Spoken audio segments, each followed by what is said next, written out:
Semana foi notícia nos principais jornais do mundo a convenção da ONU, né, que reuniu diversos países, e o debate principal foi sobre o meio ambiente, a preservação da Amazônia e o uso consciente da água, e os números revelados são alarmantes. É absurdo que mais de 1 bilhão de pessoas hoje já não tenham acesso à água limpa. Então eu fui entender um pouco melhor a respeito da nossa relação humana com a água, né? Então desse planeta inteiro, 70% dele é água, mas apenas 2% é água doce, é água para consumo. Só que desses 2%, apenas 0,3% nós temos acesso, que são águas presentes em rio, que são águas de nascentes, que são águas de acesso. O resto desse número, o resto desse 2%, então os outros 1,7% estão em geleiras ou em águas subterrâneas, enfim, e a gente não consegue acessá-las. É absurdo, né, que desse número tão pequeno, tão pífio, 12% está no Brasil.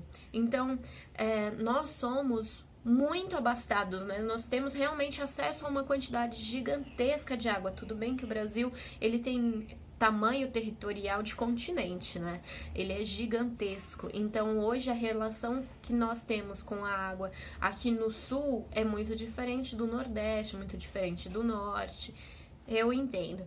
Mas eu digo assim, que hoje nós não temos esse controle, nós não olhamos para a água como esse bem a ser preservado, esse bem que a gente tem que ter cuidado. Então, se estipula, né, se nós continuarmos nessa crescente populacional e não mudarmos a nossa relação com a água, se estipula que 45% da população mundial não vai ter acesso à água, né? Hoje já contamos com 1 bilhão de pessoas sem acesso à água, então é uma quantidade absurda, é uma quantidade gigantesca. E aí quando você olha para o nosso país, que tem toda essa quantidade de água, todo esse acesso, porém só 38% do nosso esgoto é tratado, nós não nos relacionamos coerentemente com essa água. Nós temos água em abundância, mas nós a contaminamos também na mesma proporção. Do mesmo jeito que a água chega facilmente nas nossas torneiras, nós a despejamos novamente para a nossa rede pública e acabou a nossa relação com a água. Ela é assim, de uma troca sem valor, né? A gente tem acesso à água porque é simples abrir a torneira, mas a gente não tem real valor. Então, quando você pensa que hoje a nossa conta de abastecimento é uma conta alta, né? A gente consome muita água e a gente paga por isso, né? Para que a gente tenha esse acesso, para que a gente tenha água na torneira, para que a gente tenha saneamento, a gente também está pensando num descarte. A gente já diz que a água, ela é descartável e não é um bem renovável, né? Mesmo tendo nascentes, mesmo essa água saindo do subterrâneo e vindo para o nosso uso, nós temos que ter um cuidado muito gigante com essa água, coisa que a gente não tem, nós apenas a contaminamos. Então, não necessariamente pelo fato, né, de que a conta é cara, mas porque quem é de São Paulo já passou pela crise hídrica. Em 2015 nós tivemos um período de estiagem gigante, nós ficamos sem abastecimento, diversas casas chegou a ficar 10 dias sem abastecimento, então teve uma conscientização diferente. Hoje as pessoas que já passaram por essa necessidade se relacionam numa forma mais íntima com a água, né? Então ela interpreta a água com uma forma mais preciosa. Mas quem ainda não passou por isso, né, não dá esse devido valor. Ou então, se no seu município, na sua cidade, no seu estado, já é um estado mais seco, já não tem tanto acesso à água, enfim, você também já se relaciona com a água de uma forma diferente. Então, o que eu quero dizer com isso, né? É que a gente faça uma leitura diferente do consumo com a água. Então, não só pelo valor de investimento, mas porque a gente tem que preservar essa água e ter reservas, né? Então, pouquíssimas são as pessoas que hoje contam com cisterna dentro de casa, né? Dentro do seu lote, dentro da sua residência. E o mercado da construção civil, ele continua inovando, tendo em vista essa crescente necessidade de se relacionar de uma forma melhor com a água, de economizar, ou de captar essa água da chuva e reutilizar ela dentro da casa, existem muitos modelos de cisternas. Então a gente saiu daquele modelo básico de cisterna enterrada que só funcionava daquela maneira para modelos agora que contamos com modelos de cisternas modulares, quer dizer que você encaixa a quantidade de módulos que você tem disponível. Cisternas verticais, então elas não necessariamente são enterradas, entre outros modelos. Então depende muito do tamanho que você tem disponível, mas você consegue captar essa água que vem do céu, né? Você consegue captar a água da chuva, tratar ela e reutilizar.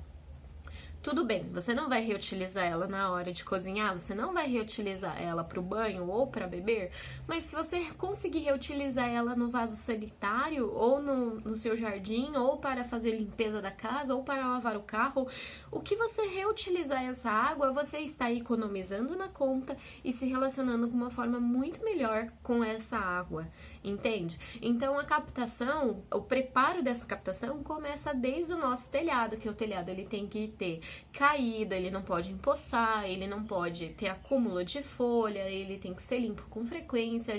Nós podemos colocar uma tela que protege, né, essa chegada dessas folhas para que elas não vão até o caminho entupindo o cano. Tem filtros pelo cano até essa água chegar e ser armazenada na cisterna. Só que eu digo assim, você já está pensando nessa relação de uma forma diferente. Você já está fazendo uso da cisterna.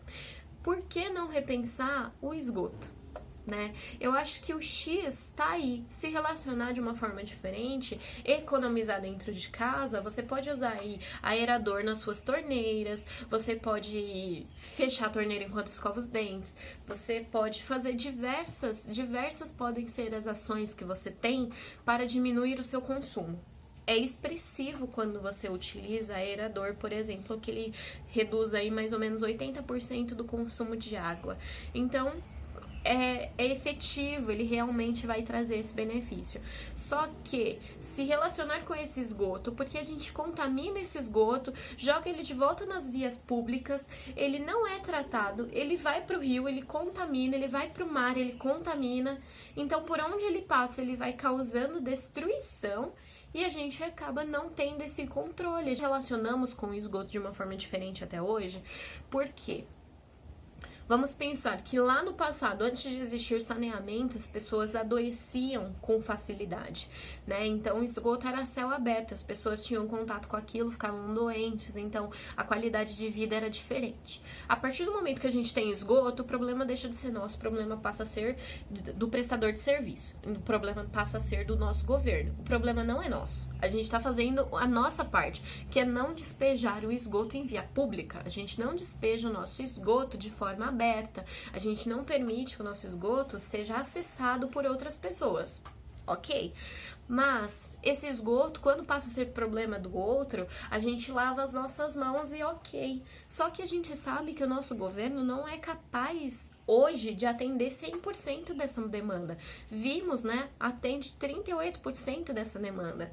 Então, se a gente consegue dar um novo olhar para isso e reutilizar essa água dentro do lote, a água ela ainda é um item precioso, ela ainda é vida. Então, a reutilização dessa água pode ser extremamente viável para que você continue economizando, para que você tenha aí uma melhor relação com a água. Mas o biodigestor, ele é real e ele funciona.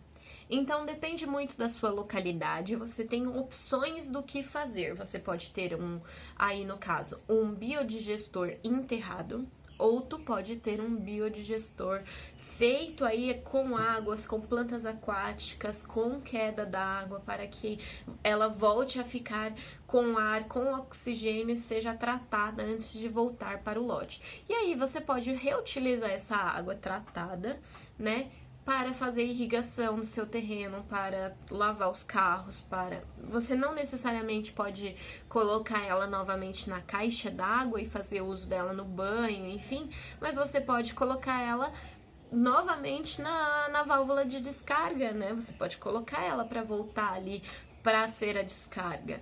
Você pode fazer uso dela para fazer irrigação desse terreno, né? De uma plantação que você tenha, de um jardim que você tenha, limpeza, lavagem de carro. Muitas são as formas de você reutilizar essa água sem nenhum tipo de risco.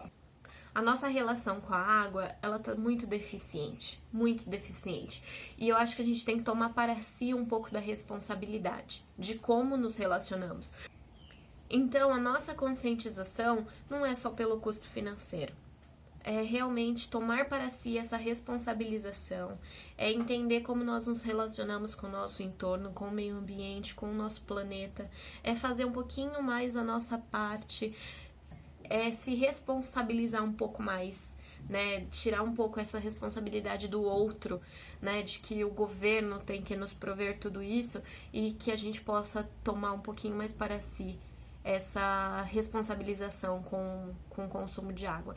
Então eu acho interessante, eu acho viável, eu acho que existem opções que você pode pesquisar na sua região. Se você não encontrar o biodigestor, esse enterrado da Aqualimp, que eu estou citando, você pode encontrar formas de fazer dentro do seu lote um biodigestor com plantas aquáticas. As plantas, elas vão fazer a limpeza dessa água, vão tratar essa água, e aí tem todo um sistema que você consegue montar ele em pequenos espaços e vai te oferecer aí esse cuidado, essa prevenção com o esgoto e o reuso desse esgoto. Então pensa que se você utiliza hoje água da chuva, aerador nas torneiras e biodigestor, você reduz, assim, 90% do consumo de água que você tem. Porque aí o resto, esses 10% é o que você realmente vai utilizar para beber e comer, para cozinhar. É o que você realmente vai utilizar aí para consumo de vida. O resto a gente usa de uma forma muito supérflua, né? Que a gente pode rever. Eu espero que essa dica tenha sido bem interessante para vocês. Eu vou deixar aqui um PDF com a transcrição desse conteúdo para que você possa analisar esses números e fazer uma pesquisa de mercado aí com relação a essas opções no seu estado aí, na sua região. E se você ficou com alguma dúvida, deixa aqui nos comentários, né? Manda pra gente que eu respondo pra vocês. Obrigada, viu? E até mais!